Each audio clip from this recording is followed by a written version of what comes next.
Peperangan yang tak kunjung usai membuat Rusia banyak kehilangan pasukannya di garis depan melawan Ukraina.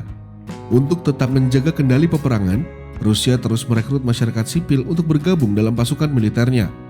Tidak hanya menyasar dalam negeri, ternyata perekrutan pasukan Rusia juga mengincar warga Kazakhstan. Kazakhstan sendiri salah satu negara yang merdeka setelah Uni Soviet runtuh dan saat ini menjalin hubungan yang baik dengan Rusia. Lowongan untuk bergabung dengan militer Rusia ini dapat dilihat dari sejumlah iklan internet yang beredar di Kazakhstan.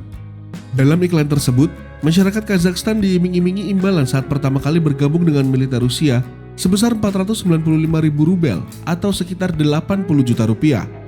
Tidak hanya itu, Rusia juga menjanjikan gaji sebesar 190.000 rubel atau 30 juta rupiah setiap bulannya.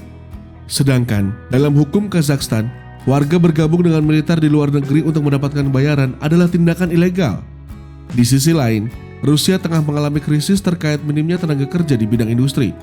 Dilansir dari media Rusia, RBC, ada 42% perusahaan industri Rusia menghadapi kekurangan pekerja pada Juli, melampaui rekor kekurangan pekerja pada April sebesar 35%.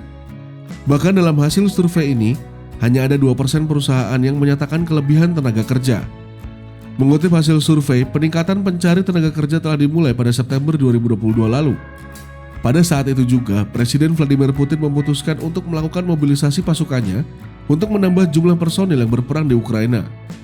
Dalam konteks rekor kekurangan karyawan, rencana perekrutan menunjukkan keinginan perusahaan yang makin besar untuk mengatasi kekurangan personel, tulis kantor berita RBC.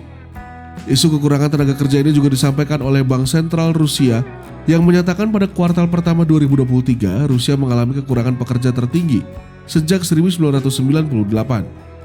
Kekurangan pekerja ini meliputi berbagai bidang, mulai dari manufaktur, industri, pertambangan, bahkan di bidang transportasi.